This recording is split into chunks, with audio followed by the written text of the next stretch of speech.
Welcome aboard. Welcome to another episode of Fishing Without Bait, a lifetime without definitive expectations, where we ask people to explode into their lives through full impact mindfulness. We're not looking for people who are looking to find themselves. We're looking for people who are looking to create themselves. I'm Jim Ellermeyer, a behavioral health therapist, and if you have the honest open-mindedness and willingness to try, welcome aboard. Today, I'm joined by one of my dear friends and one of the contributors, co-host of this program, the lead author to our recent mindfulness-based coloring book, Missy Sorg. Missy. Hi, Jim. Well, How's it going? it's just gone. I was kind of ambushed into this, and I have no idea what to expect. So this is a program about not having definitive expectations. So I am looking at this with a completely open mind. Well, I appreciate that you're looking at it with an open mind. And for those who contribute, who check in and tune into the podcast on a regular basis, this is a little turn of script because usually Jim is the one that's kind of driving the conversation. He learns all that he can about his guest, and he'll ask nice, impactful questions about different things with them. And turnabout is fair play on this one. I'm going to see if we can peel back some layers on Jim and see if we can find a little bit more about what makes Jim Jim. I have absolutely no secrets. Just unturn every stone, see what flies out. Well, one of the things that you've talked about on the podcast is what brought you to where you are today as a behavioral health therapist and as Fishing Without Bait. That being your journey through alcoholism. And, you know, it's something that you've talked about in, there's 4 episodes, I believe, in our history that dive pretty well into all of that. But I wanted to kind of peel back a little bit more of that because some of that story is interesting. And I think it's one of the things that makes you uniquely you. So one of the key people in your life is your mother. You talked about how when you realized and finally saw you were at rock bottom, that your mother was the first one that you talked to, that you were ready to get help. So let's kind of find out a little bit more about that and your relationship with her.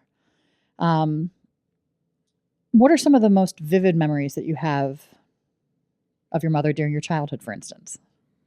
Well, one of the vivid memories of my mother during the childhood, now keep in mind that I guess I was an early child of the 50s. I was born in 1954, so the dynamic between husbands and wives were different than it is today.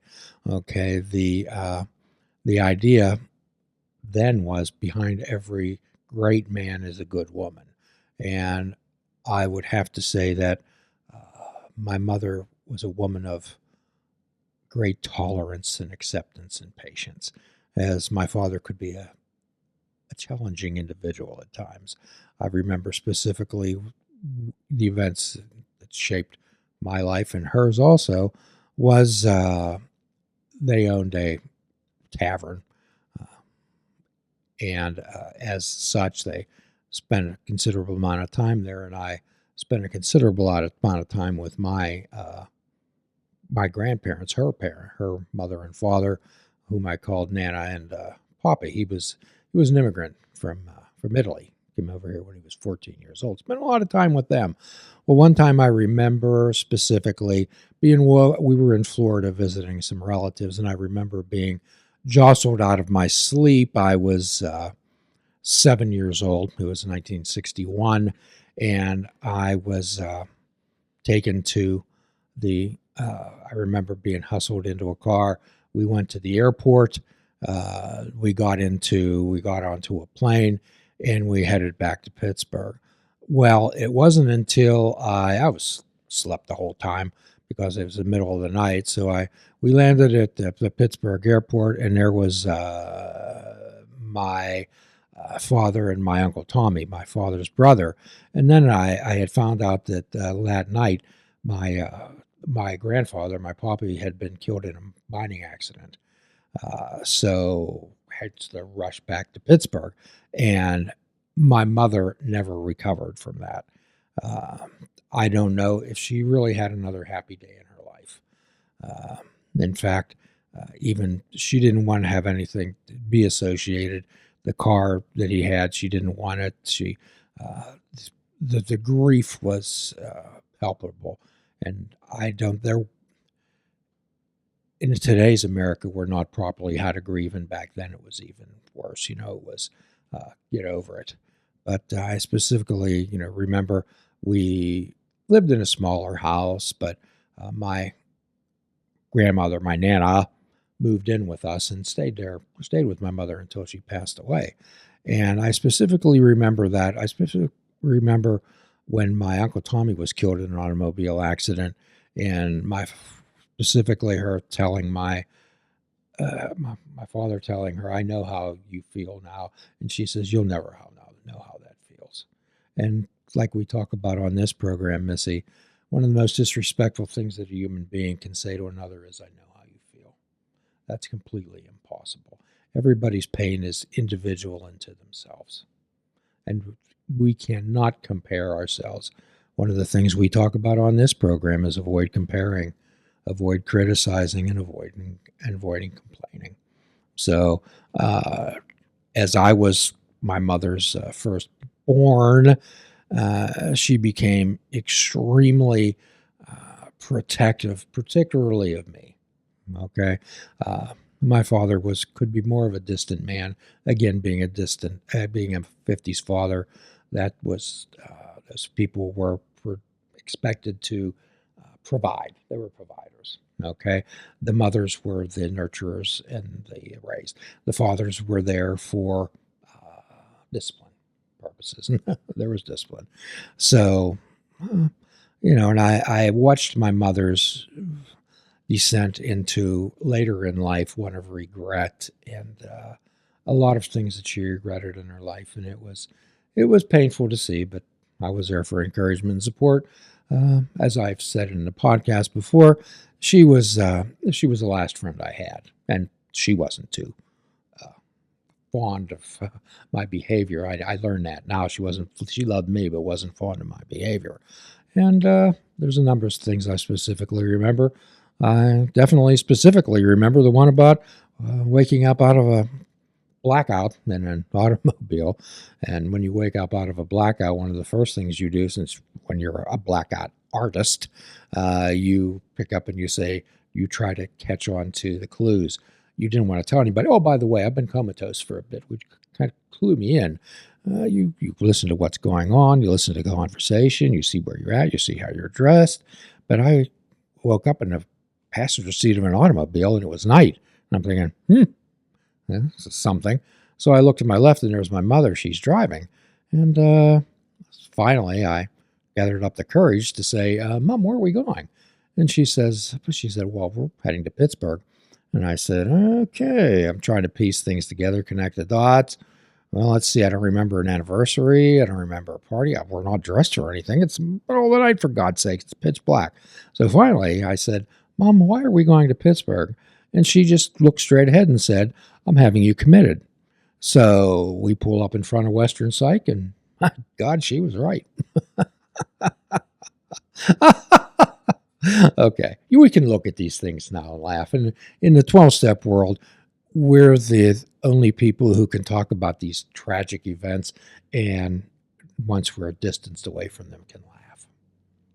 Well, I'm glad that you can laugh, especially again looking back at your journey that you've shared on previous podcast episodes.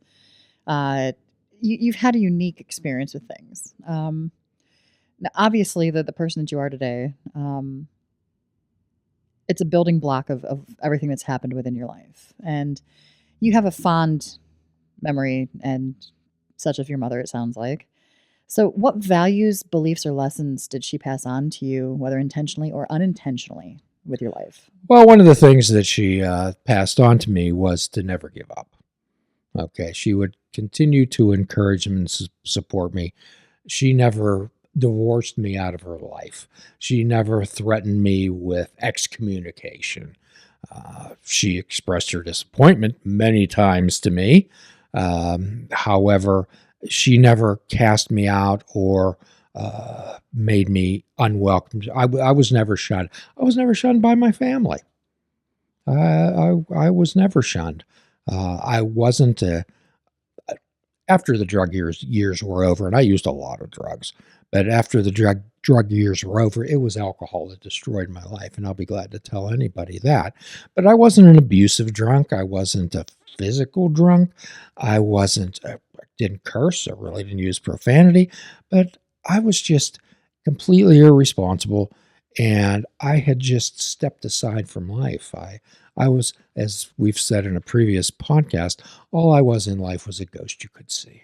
I've had relatives that, like you said, were kind of ghosts that you could see because they were kind of a shell of themselves. Again, usually it's substance abuse related. In my family, it was as well. Um, so you talked about kind of the generational ideas with things. Um, how do you think, especially given that time, that how she was raised made a difference with how she raised you? Well, my mother was raised a coal miner's daughter, and my grandfather, my pop, her father, had gotten ill several number of times, of course, from being in the mines. The safety was terrible. He actually, my grandmother was able to receive black lung benefits out even after his untimely death because of the all the evidence that was there. And often my mother had to skip school. She was a very intelligent woman, and she had to take care of my grandfather, have her father, my grandfather, quite often, and to skip school. She did graduate. She did very well, but however, there's some regrets from that time, as she had a strong desire. She actually wanted to become a chemist, and she had a strong desire to move on. But a lot of those opportunities back when she was graduating from high school, keep in mind she was born in 1926, so she would be graduating about, oh, what would be 26, what would be 18, 1920, 1944. So the opportunities for women back then were slim. And keep in mind, the United States was in World War II at the time. So the country wasn't geared toward helping educating women. It was geared toward factory production and winning the war. That definitely impacted a lot of lives, especially in that time period, and the generational fall back as a result of that. Um, so, what is something that your mother said or did that that left a lasting impact on shaping you? She would tell me, keep on going, don't give up. Uh, when I do initial evaluations with people, I ask them, did your mother tell you she loved you? Did she encourage and support you? Did she tell she was proud of you? Did she tell you that she would do anything for you? And my mother gave me all those things. And there's such a thing as unconditional love. In addition, definition of that is loving so much and expecting nothing in return. And unfortunately, when we're in full bloom in the addiction world, that's exactly what we gave people. And that's the guilt and shame that uh, the 12-step world helps people to deal with and accept and make amends. Yes, very much so. And that can be pain and burden you carry the rest of your life. Well, we're going to continue our conversation with Missy Sorg as she quizzes me about my life and views on life, which is definitely a turnaround from what we usually do. And I'll be looking forward to seeing you all on the next podcast. And I don't want to miss out on this. I don't want to disappoint anyone. The free prescription, fruits, nuts, and vegetables. Unplug your television and take up fishing. And for a truly mindful experience, we suggest you fish without bait. Do a kindness for yourself and do a kindness for another. Forgive yourself and forgive another. Till all are free, none are free. All of us are God's children. See you soon. Namaste. Please check out our website at fishingwithoutbait.com, where you can listen to the show, comment on our discussions, and find out where you can subscribe to our podcast. If you're interested in flying the colors of Fishing Without Bait, click the shop icon on our website. We have clothing, mugs, cell phone cases, and so much more. Show the world that you fish without bait. This show is a member of the Sorgatron Media Podcast Network. Find out more at Sorgatron.